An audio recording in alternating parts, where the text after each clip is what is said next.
Hello. All right. So what I'm going to make, oh, my cupboard's open. What I'm making today is I am using some jackfruit, and I wanted to show you. I am going to make, I got to shut this off. I'm going to make some jackfruit tacos. I've already have my buckwheat tacos done, my buckwheat wraps. So I make buckwheat wraps out of, I use ground buckwheat grout. You can find my video on YouTube. Look for buckwheat wraps and look for the most recent one. I think I said the best recipe. Now I used to combine rice flour with it, but now I really just use the buckwheat flour or buckwheat grouts. I like to use ground buckwheat grouts. I grind them in my NutriBullet. That way they are least processed as possible. And the buckwheat grouts are more of a whiter buckwheat, where the buckwheat flour can be more of a darker buckwheat and have a real flavor to it.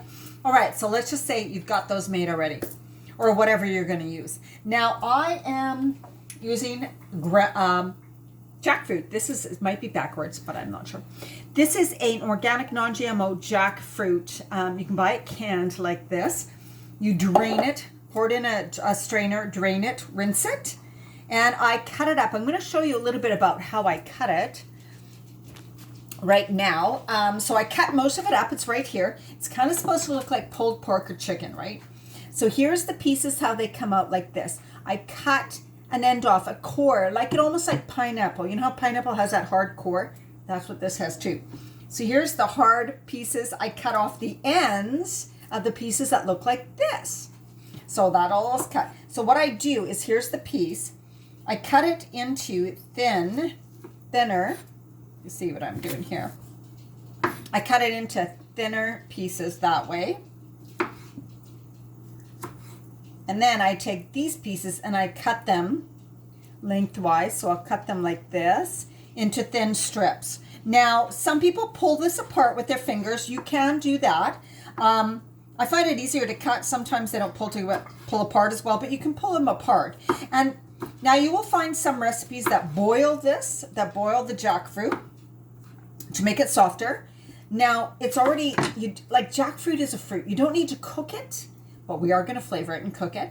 So I don't boil it first. Like, I'm going to try just cooking it like this, adding some spices because I'm going to make it kind of like a chili flavored, right? Chili, paprika, cumin flavoring. A little bit of, I'm not sure if I'm going to use sriracha or cayenne. I might even add, I have some organic ketchup.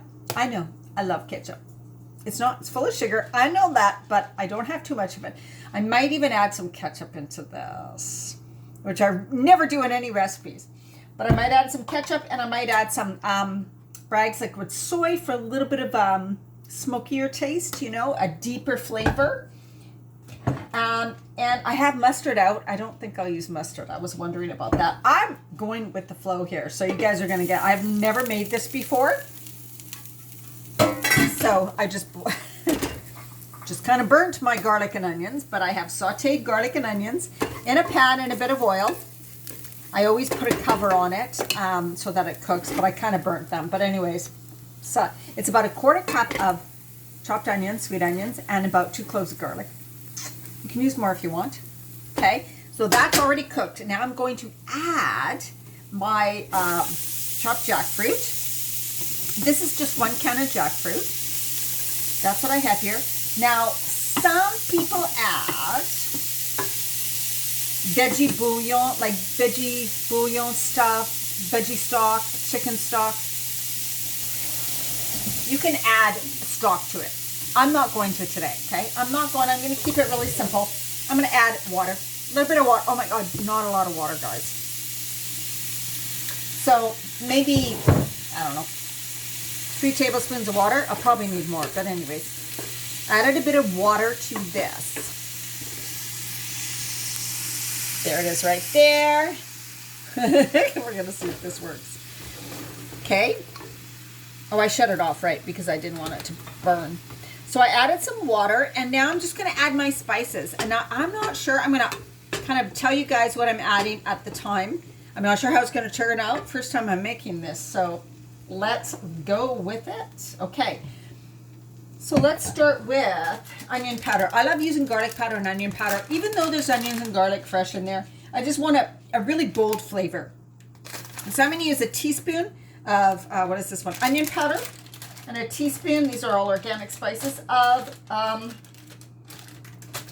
garlic powder. Like I said, I want big, bold flavor. Garlic powder. Now that might be too much. So if you're thinking, oh my God, no way, that's way too much, don't add that much, okay? Start with half a teaspoon each. And then I'm going to add some chili powder. I'm going to add some chili powder. And I'm going to add about a tablespoon of chili powder, okay? I mean a teaspoon. Sorry, good God. A teaspoon of chili powder because we can add more. And now cumin goes so nicely with chili powder. Where's my cumin? Oh, darn. Okay. Cumin, onion, Italian. Cumin. It's right out already. Half a teaspoon of cumin. I might add more. Half a teaspoon of cumin. Okay, so we got garlic powder, onion powder, cumin powder, chili powder. Oopsie, wrong one I turned on. Chili powder. And now, lime juice is really great in this, but I don't have limes right now. So what I'm going to do is cook all of this, add salt and pepper. I'm going to add salt and pepper. And tomorrow I'm just going to add that in a few couple seconds here. But I want to just let you know that once this is all cooked, I'm going to squeeze in. It's good to have an acidic in this, or either lemon juice. I'm going to use lemon juice because I don't have lime juice, but lime juice would be the best, okay? So once it's cooked, squeeze in some lime juice. 1-2 tablespoons, something like that. You don't have to measure. Just squeeze in some lime juice. Half a lime, half a lemon, whatever. Or lemon juice for some acidity, okay? Now, salt. Salt is totally up to you. I have Himalayan pink salt here. I'm going to add almost a teaspoon. There we go. About a teaspoon. I'm going to add a bit of pepper. I'm just going to add a bit. Like, it's half a teaspoon, not even. And I'll just add it to flavor, right? And now I'm going to add a bit of Bragg's. So why I'm adding the soy is just to give it like I don't have liquid smoke. I don't have a smoky flavor. Oh, paprika in this too. Sorry, paprika. Let's go on paprika. See if I have some. I think I do. I'm not sure. Maybe I don't have any left. I need to get paprika.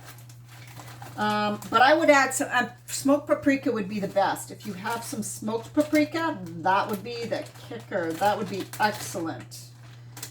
I have a little bit of paprika here, so I'm just going to add a little bit, maybe half a teaspoon or so.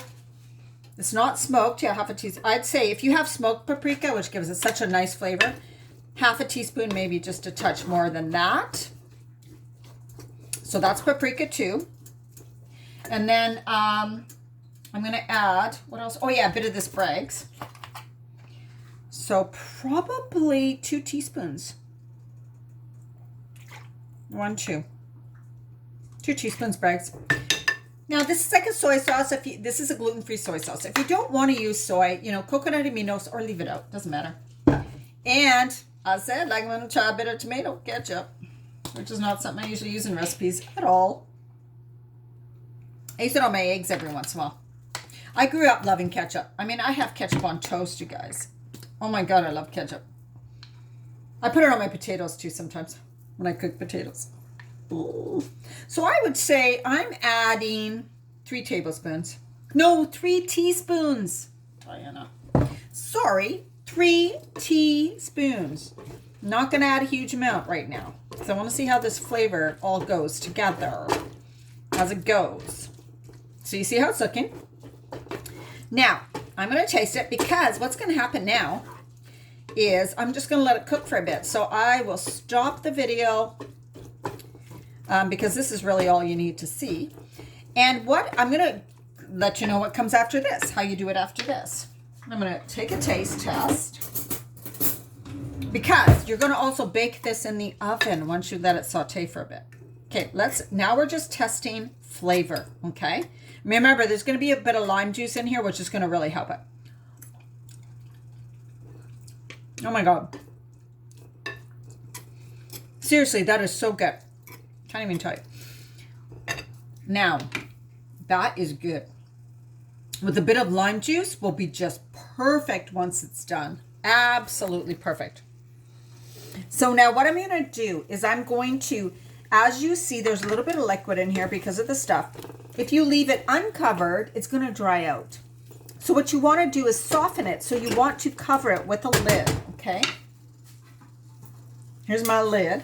I'm going to cover my pan, a little wet. See, it's totally covered. And I'm going to let it, I'm on like medium heat. I'm going to let it cook like that. Now the moisture will stay in it.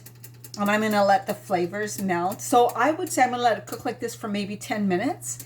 And then I'm going to try it. Now, you can take a masher. I don't have a masher. I might use my whisk. And mash it after it's cooked for a little bit to break it down even further. Okay? And then what you can do, I'm going to see what it's like. If it's too kind of like watery, running, kind of mushy, you can put it on a baking sheet, which I've got ready here with parchment paper. Put that in the oven for like 10 minutes on a preheated to about 400 degree oven, Fahrenheit. Preheat it. And I'm going to do that for a bit and just let it like get that extra flavor in, kind of like you can do 400, 450 to kind of crisp it up if you want. You probably don't have to. I'm going to add a little bit of sriracha now to this, right? I didn't add a hot sauce to it. So I'm going to add just, if you like hot sauce, do it. If you don't do it. If you want cayenne instead, do it. So I'm going to add a little bit of hot sauce to mine. So I want it to have a little bit of heat because we're making these like the tacos, right? Oh my God, this smells. It smells amazing. Let you take a look. There we go. There's it cooking. So good. All right. So like I said, I'm going to cover it. Let it cook like that for maybe about another 10 minutes or so. I'm going to try putting it in the oven on a higher temperature, 400, 450 Fahrenheit. Kind of crisp it up, kind of cook it a little bit, get it a little like that. And then I'm going to put it with my buckwheat wrap and some avocado. And if I wish I had fresh greens, I would put some sprouts or some fresh greens. Cilantro would be heaven in it. I have a base mix of beets, carrots, cabbage, all chopped up, in green onions, grated. So I'm going to put some of that in it. Cold slaw would be fantastic in it with a really cool dip on it. So that's what I'm going to do. And I'm going to, that's how I'm going to make mine. So this is fast, easy. Oh my God. And so different, right? Such an excellent way to get kind of like a meaty texture. So try a canned jackfruit. Make sure you get, I don't know, I like buying organic and non-GMO. That is kind of like my thing. You can get them at health food stores that sell, groceries and things like that. And of course, you can order it online. Try this recipe. Let me know how it works. And of course, come and join my Facebook community, Women Creating Healthy Lives on Facebook. It's a free community for women over 40. That is where I hang out all of the time. I do all of my videos, all of my trainings, post recipes, what I'm making for dinner, what I made for lunch, things like that. All of that kind of stuff goes on in that group. And if you're in Women Creating Healthy groups, hello. Thank you for being part of my Facebook community. And much love to you guys. Give this recipe a try and let me know how it works.